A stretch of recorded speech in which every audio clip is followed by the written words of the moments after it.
Assalamualaikum warahmatullahi wabarakatuh. Perkenalkan, nama saya Muhammad Faizuddin dari jurusan Teknologi Agroindustri Universitas Internasional Semen Indonesia. Di sini saya melakukan praktikum terpadu 3 tentang penanganan limbah, yaitu memanfaatkan tempurung kelapa menjadi biobriket atau energi biomasa.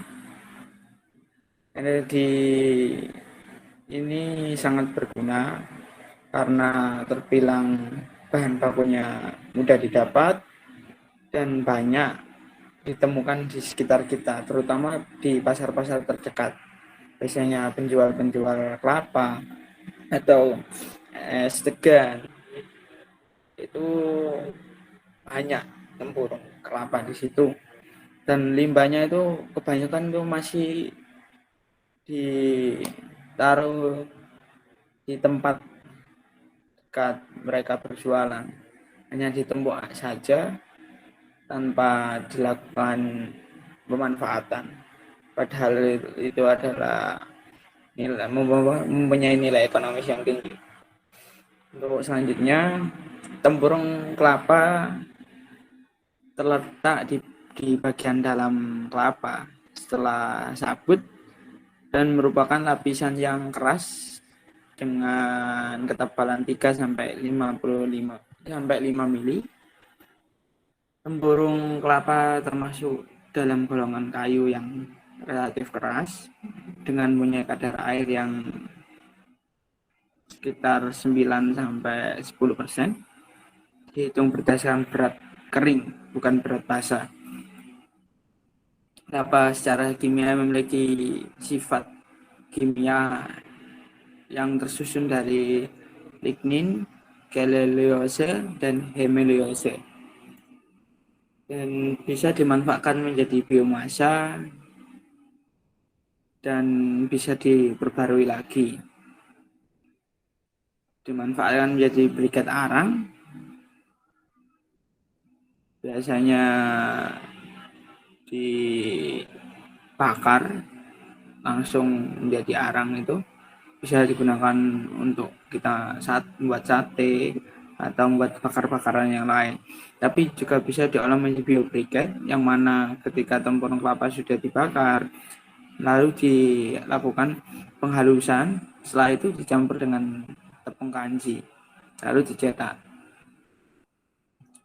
Karakter dari limbah pada tempurung kelapa mempunyai pada sifat kimianya itu ada lignin sekitar 29,4%, airnya sekitar 8,0, abunya sekitar 0,6, komponen ekstraktif sekitar 4,2, sedangkan untuk uranat anhidrat 3,5, nitrogen 0,1, hemisilosa sekitar 27,7. Tempurung kelapa pada umumnya itu digunakan untuk bahan bakar, juga bisa untuk keperluan rumah tangga, biasanya untuk gayung. Tapi biasanya kalau untuk gayung itu yang tempurungnya lebih bagus, dalam artian itu enggak pecah, biasanya setengah lingkaran, biasanya itu untuk gayung. Dan bisa untuk karbon aktif. Karbon aktif adalah material perpori yang mempunyai kemampuan untuk menyerap pengotoran yang dalam air, yaitu sebagai filter air. Jadi juga bisa digunakan untuk filter untuk air juga.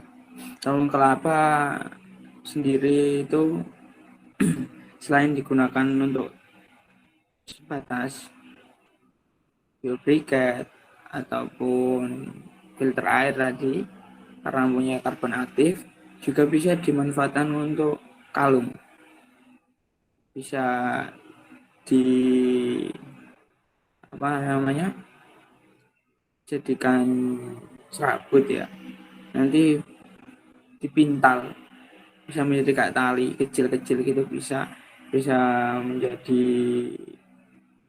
kancing baju atau kancing celana juga bisa. Jadi banyak alternatif penanganan limbah dari tempurung kelapa ini. Bisa menjadi asbak rokok. Mungkin kalau asbak rokok itu relatif murah dan ramah lingkungan dan lebih terlihat klasik. Kekurangannya itu sama seperti gayung tadi. Untuk mendapatkan setengah lingkaran itu kadang susah, tergantung penjual kelapa tadi. Proses pemecahannya itu gimana?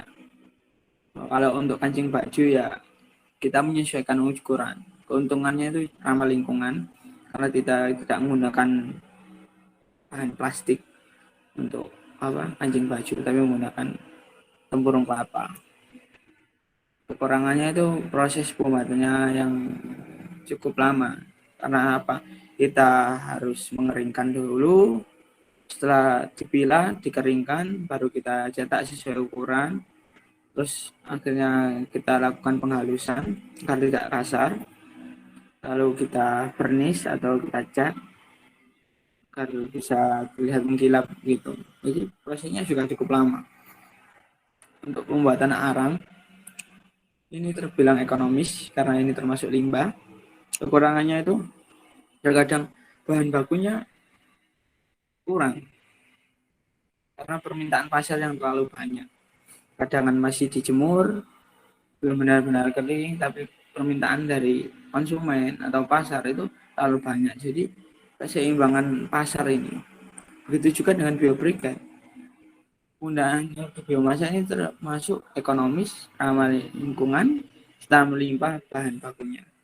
Tapi juga begitu, proses pembuatannya itu cukup lama, terkadang permintaan pasar ini yang terlalu banyak dan bahan bakunya sedikit stoknya.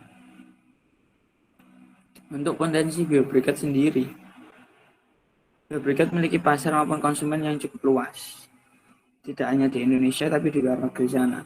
Biasanya untuk rokok sisa atau rokok Arab itu taruh di atasnya itu menggunakan biobriket.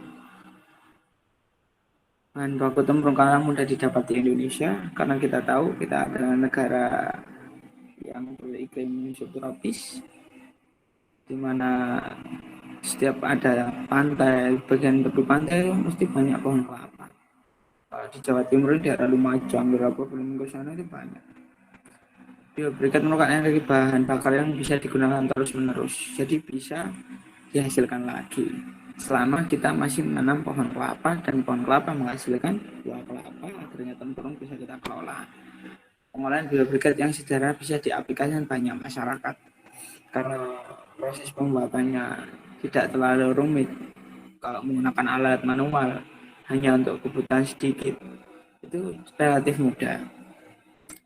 Tapi untuk permintaan yang besar ya kita harus mempunyai teknologi tepat guna yang bisa memanfaatkan mulai dari untuk pengeringan bagaimana kalau cuaca lagi tidak mendukung dan proses pembakaran atau karbonisasi lalu penghalusan serta untuk proses pencetak kita menggunakan teknologi tepat guna untuk bisa cepat membuat biobriket. Untuk desain eksperimen sendiri bisa kita lihat dari tempurung melalui ke proses pengeringan 3-6 hari, karbonisasi dengan suhu 300 Celcius selama 2 jam, terus penghancuran menjadi serbuk, setelah itu menjadi serbuk yang halus, dilakukan perekatan menggunakan tepung kanji, lalu kita cetak sesuai dengan keinginan kita, entah kotak, entah bulat, terserah, lalu kita keringkan. Untuk hasil dari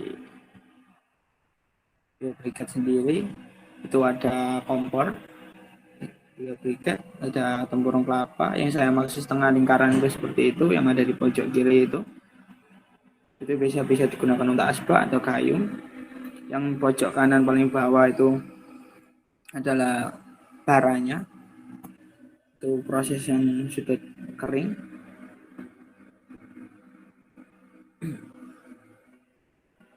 Sedangkan untuk proses pembuatannya saya sendiri itu mulai pada tanggal 10 Juli dengan memilih tempurung kelapa dari pasar untuk disiapkan sebelum dilakukan proses pengeringan. Jadi saya melakukan pemilahan, lalu melakukan proses pengeringan itu dengan matahari sekitar 3 sampai 6 hari, itu tergantung panasnya. Tapi kemarin saya sekitar 3 hari ya, karena panas yang mendukung, karena cuacanya sangat baik untuk menjemur. Setelah keadaan tempurung benar-benar kering, lalu kita melakukan proses karbonisasi dengan suhu 300 Celcius selama 2 jam. Setelah sudah terkarbonisasi, lalu kita cetak, lalu kita haluskan. Setelah halus, kita campur dengan tepung kanji itu lem perekat, lalu kita haluskan. Setelah halus, kita campur dengan tepung kanji, lalu kita cetak. Selanjutnya itu kita lakukan proses pengeringan. Untuk hasil sendiri dari pembuatan duet piket saya, terbilang kendala dalam proses penghalusan menggunakan alu, dan cukup lama juga makan waktu karena manual, harus saya menumbuk. Biasanya untuk orang dahulu digunakan untuk menghaluskan kopi, menggunakan itu. Untuk alat cetaknya manual juga, jadi terbilang cukup waktu. Kalau kita menggunakan teknologi yang tepat guna, mungkin bisa cepat, menghasilkan banyak lagi. Dan mungkin hanya itu dari pembahasan saya kali ini. Sekian dari saya, terima kasih. Assalamualaikum warahmatullahi wabarakatuh.